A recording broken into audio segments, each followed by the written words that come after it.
Hi boys and girls, it's Mrs. Proia. Today we're going to read a story called Gingerbread Baby by Gingerbread. Let's see what it's all about. Gingerbread Baby by Gingerbread. It was cold outside. It was warm inside. A fine day for gingerbread, Maddie thought. Maddie's mother put the big blue bowl on the table and lit the stove. Maddie took down a worn-looking cookbook with old-fashioned writing on the cover. He opened it up to the page that said, Gingerbread Boy. They measured and mixed. Maddie rolled the dough into the shape of a gingerbread boy, and they popped him in the oven. Bake a full 8 minutes. No more, no less. Do not peek, the recipe read. Maddie listened to the clock. Tick, tock, tick. 1 minute, 2 minutes, 3, 4, 5. Maddie couldn't wait any longer. He opened the oven door to take a peek. Instead of a gingerbread boy, out jumped a gingerbread baby. He pranced around the big blue bowl. I am the gingerbread baby, fresh from the pan. If you want me, catch me if you can. Maddie's mother reached for the gingerbread baby to put him back into the oven, but he ran all around the kitchen. The door opened and in came Maddie's father.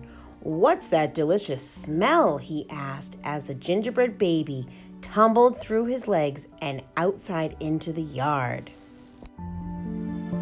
He ran by the tabby cat. She twitched her tail and sprang at him. They rumbled and tumbled, but the gingerbread baby came up on top. He ran toward the garden wall. The dog caught a whiff of tasty ginger and sniffed along behind him. But the gingerbread baby was halfway up when the dog caught up. He barked and barked as the gingerbread baby climbed over the wall. Maddie was still inside. He heard his mother and father yelling. He heard a cat meowing and a dog barking. And he heard the gingerbread baby shouting, Catch me if you can. Maddie opened up the worn-looking cookbook for the second time. Meanwhile, the gingerbread baby wheeled on down the path and into the barn. The goats looked up as he somersaulted across their backs. The last one tried to catch him, but the gingerbread baby was too fast. Martha and Madeline were standing by the well when the gingerbread baby stopped to take a drink. They looked at each other and winked. Martha started to talk to him while Madeline tiptoed up behind him with a bucket. But they couldn't fool that gingerbread baby. He took a braid from Martha and a braid from Madeline, and he tied them in a knot and ran down the road. Back in the house, Maddie stirred, mixed, and rolled the dough. He shaped it, put it in a pan and into the oven. Tick, tock, tick.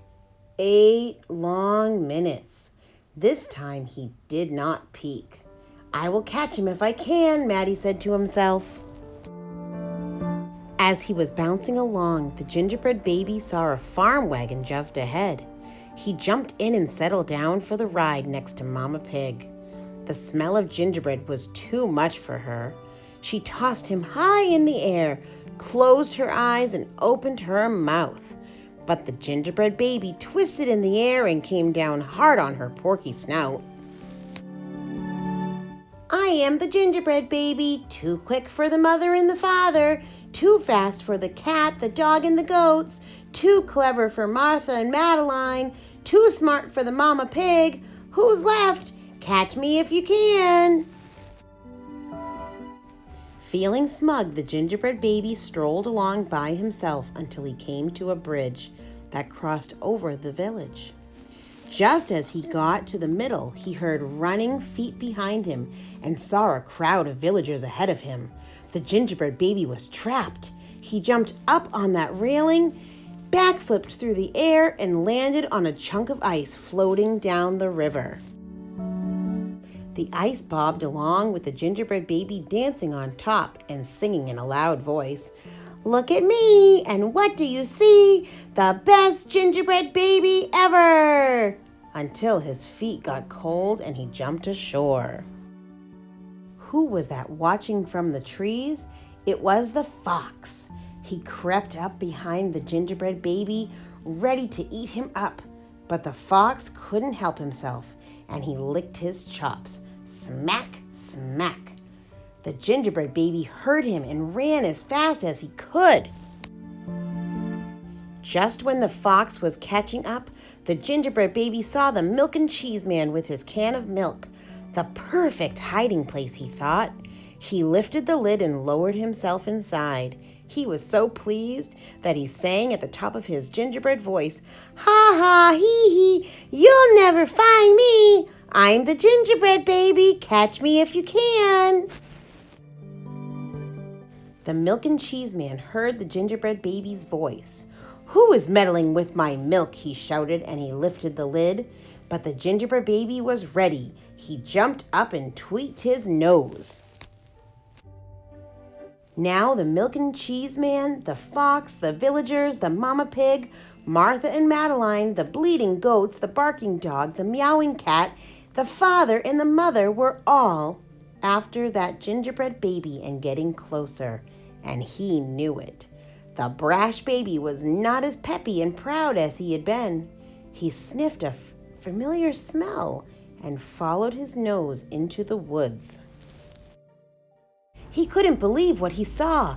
There in the middle of a clearing was a gingerbread house frosted with sugar, covered with candy, and doors with peppermint handles wide open.